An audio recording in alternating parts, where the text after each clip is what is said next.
핸드폰 하시기를 추천드립니다. 더 갑자기 모른다, 그런 일은 없었다, 이러면 저 얼마나 억울할까라는 생각이 들더라고요.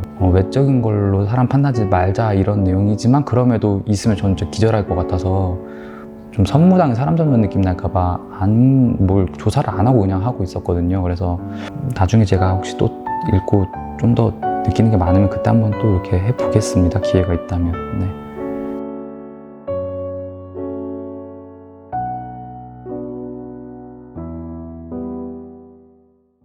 안녕하세요. 오늘은 장거리 버스에서 읽기 좋은 책 추천 3권을 해드리려고 합니다. 뜬금없이 갑자기 웬 책인가 싶으실 수도 있는데요. 일단 저 같은 경우에는 사실은 버스에서도 잠 잘 자고, 옛날에 한 번은 유럽 가는 비행기를 탔는데, 이제 뭐, 이륙하기 전에 자서 착륙한 후까지 잔 적이 있었거든요. 그만큼 저는 사실은 잘 자는 편인데, 많은 분들이 사실은 뭐 이렇게 이동수단을 탈 때 잠을 잘 못 주무시기도 하고 불편해 하시기도 하잖아요. 네, 그런 걸 생각해 봤을 때 저도 잠을 진짜 많이 잔 날에는 보통 안에서 못 자서 뭐 휴대폰을 하거나 그렇긴 하는데, 그래서 조금 더 이제 재밌게 보내기 위해서는 책을 읽으면 좋지 않을까라는 생각을 했습니다. 특히나 이제 최근에 저희가 슬로건을 만들어서 이동을 더 쉽게 경기교통공사라는 슬로건을 만들었는데, 이 쉽게라는 게 꼭 반드시 뭔가 어떤 물리적으로 쉽거나 이렇게 어플을 통해서 뭐 쉬워지거나 이런 것도 있겠지만, 이동 시간 자체가 즐거워지는 것도 분명 쉬운 이동이라고 생각을 해서 조금이라도 쉬워지시면 하는 마음에 책을 소개해 드리려고 합니다. 저도 책을 그렇게 많이 읽진 않아서 사실은 고전소설 일단 최근에 읽은 거 위주로 좀 하려고 하고, 일단 이건 제 개인 취향인 책이어서 재미가 없으실 수도 있고, 만약에 보시다가 졸리면 좀 그것대로 되게 좋은 거라고 생각을 해서 그것도 뭐 이렇게 유의사항 아닌 유의사항이고요. 그리고 뭐 혹시나 읽으시다가 버스 정류장 놓치지 마시고 멀미나 이렇게 현기증 나면 바로 멈춰서 그냥 핸드폰 하시기를 추천드립니다. 네, 첫 번째 책은 이제 1984라는 이 책인데요. 네, 조지 오웰 작가의 대표작이면서 1949년에 나온 책입니다. 어떻게 보면은 그 출시일보다 한 35년 정도 후를 예측을 하면서 지었던 책인데, 간단하게 좀 줄거리를 소개해드리자면은 이제 모든 것이 다 통제되고 감시받는 그런 사회입니다. 이제 그만큼 기술도 되게 많이 발전을 한 그런 사회에서 이 주인공이 뭔가 알게 모르게 그 억압을 느끼고 자유를 좀 갈망을 하면서 저항을 하게 되는데요. 그래서 그 과정을 담은 책이고, 저 같은 경우는 정말 굉장히 몰입감 있게 봤던 책인 것 같습니다. 이제 이 책 같은 경우는 제가 만약에 추천을 한다면은, 이제 좀 그 고속버스에서 커튼 같은 것도 친 다음에 약간 정말 나만의 그런 공간에서 이렇게 보고 있으면 좀 더 몰입이 되지 않을까라는 생각을 했고, 읽기 난이도는 그렇게 높은 편은 아닌 것 같습니다. 별 5개 중이면 난이도는 한두 개 정도면 충분히 그러니까 누구나 읽어도 충분히 재밌게 읽을 수 있는 책이 아니었나라는 생각이 듭니다. 그래서 이 책을 보면서 정말 가장 많이 느꼈던 거는, 와, 이 작가는 상상력이 진짜 엄청나다. 지금 시대에도 뭔가 따라잡지 못한 그런 기술적 상상을 한다는 것도 되게 신기하고, 정말 이 모든 것이 어떻게 보면 이 디스토피아라는 이 세계관이 가장 잘 알려지게 된 시작점이 된 책이라고도 또 볼 수 있거든요. 이제 그러다 보니까 이 책이 왜 이렇게 유명한지 저도 최근에 처음 읽어봤지만 알겠더라고요. 그래서 정말 시간 가는 줄 모르고 몰입해서 봤던 책입니다. 그래서 뭐 몇 가지만 제가 밑줄치 문장을 좀 보면은, 과거를 지배하는 자는 미래를 지배하고 현재를 지배하는 자는 과거를 지배한다.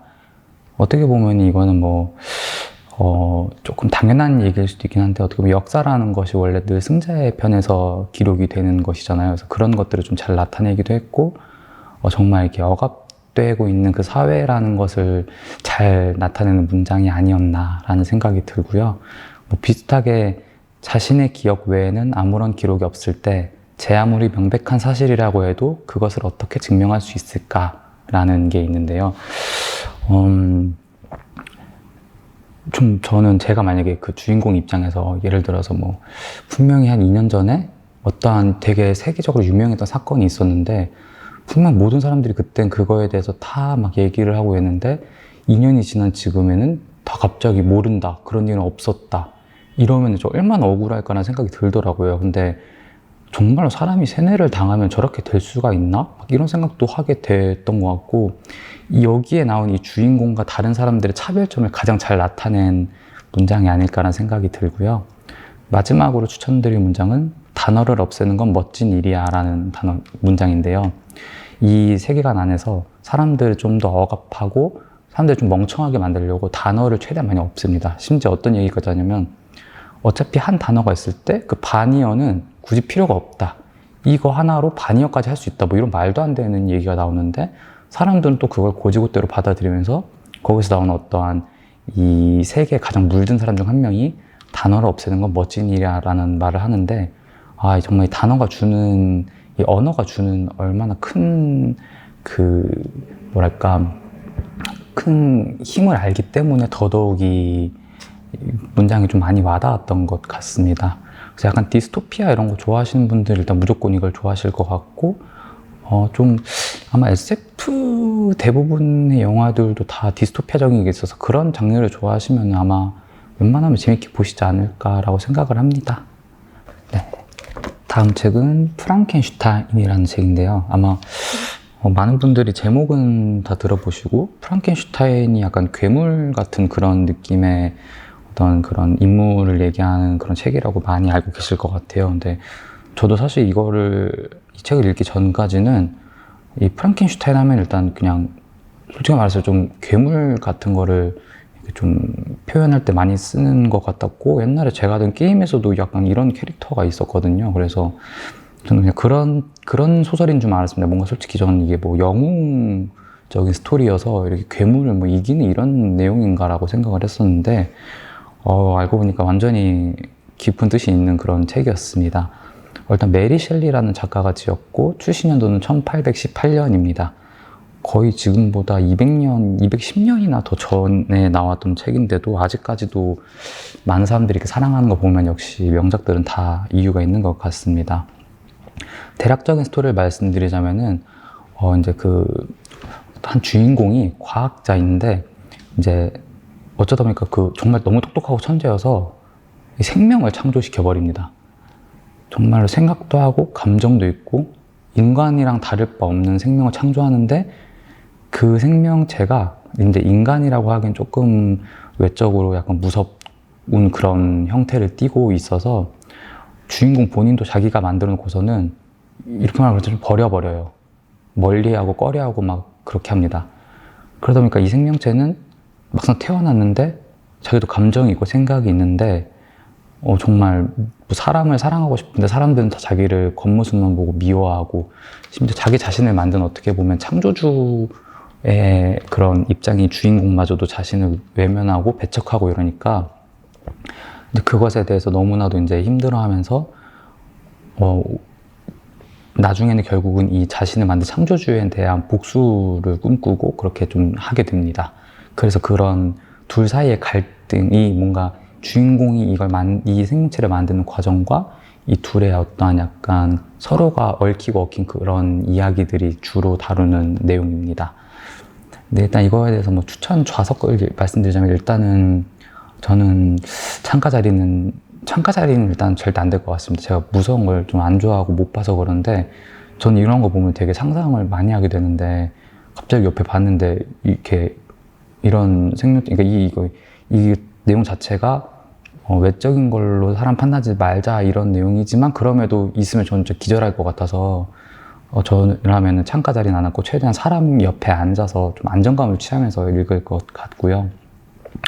이건 난이도는 1984보다 더 쉬운 것 같습니다. 진짜 편하게 쉽게 읽을 수 있는데 만약에 조금 뭐 무섭거나 잔인하거나 이런 거를 어려워하시는 분들은 이 책은 스킵해도 될 것 같습니다.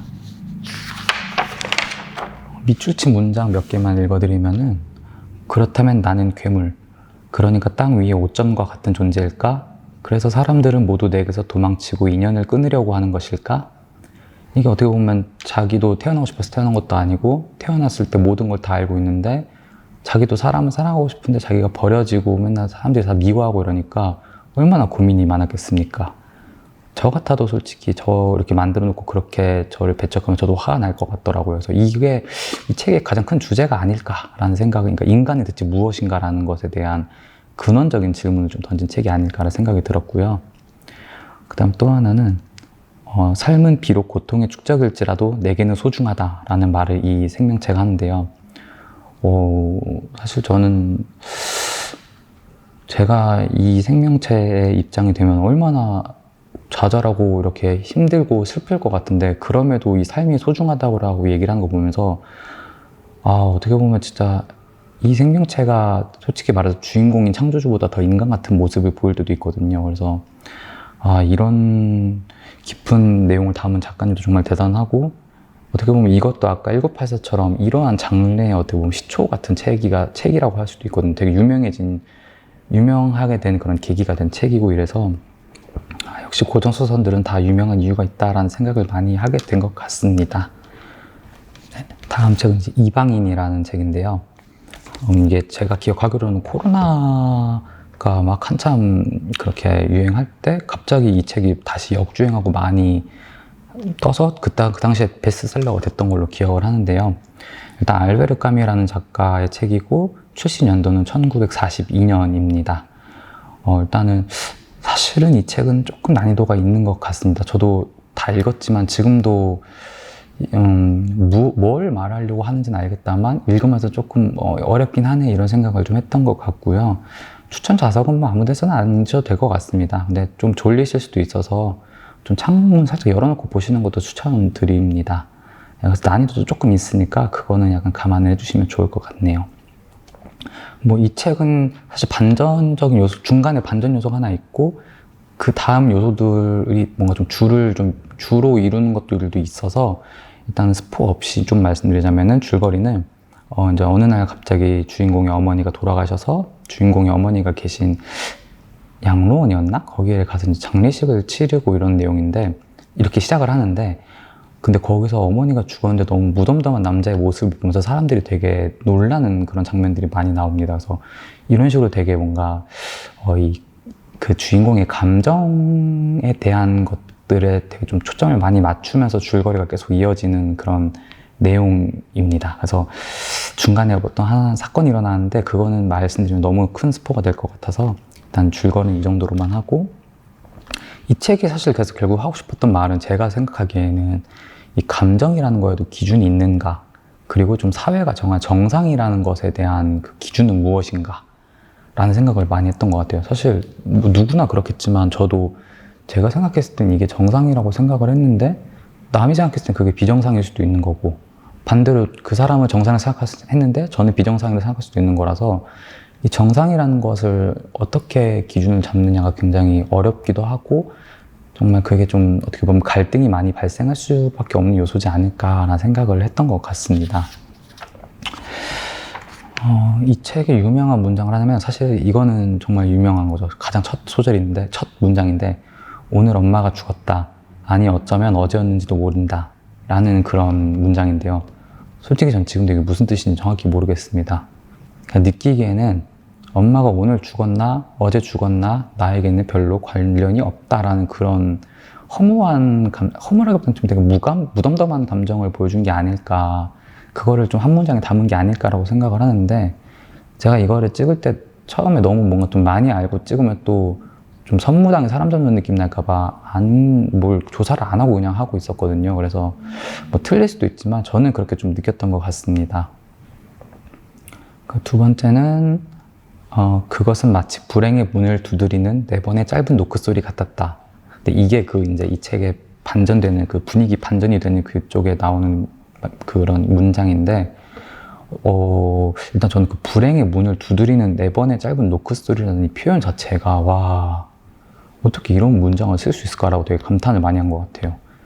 제가 그래서 카피라이팅 같은 거에 관심이 많은데, 와, 이 정도의 카피를 쓸 수 있다면 얼마나 좋을까 이런 생각을 많이 했던 것 같습니다.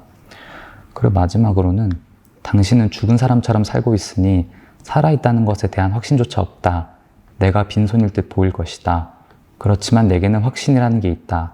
나 자신에 대한 모든 것에 대한 확신, 당신보다 더한 확신, 내 인생과 곧 닥쳐올 죽음에 대한 확신이 있다 라는 것인데, 이게 어떻게 보면 주인공이 감정이 좀 상황도 그렇고 감정도 극한으로 몰렸다가 이제 마지막에 약간 좀 어떤 확신을 가지고 이렇게 나오는 그런 문장인데, 약간 저는 이 문장을 봤을 때 주인공이 좀 되게 불쌍하면서도 죽음 앞에서 되게 의연할 수 있는 그런 모습들도 되게 좀 신기했던 것 같고, 과연 나는 이런 확신을 가지고 살 수 있을까라는 생각을 또 많이 해서 했고, 사실은 문장 자체가 멋있어서 좀 뽑은 게 가장 큽니다. 그래서 이 책은 저도 아마 나중에 좀 더 나이가 들어서 한 번 더 읽어보면 다르게 느껴지지 않을까 해서 깊게는 말씀을 못 드릴 것 같고, 네, 나중에 제가 혹시 또 읽고 좀 더 느끼는 게 많으면 그때 한번 또 이렇게 해보겠습니다. 기회가 있다면. 네.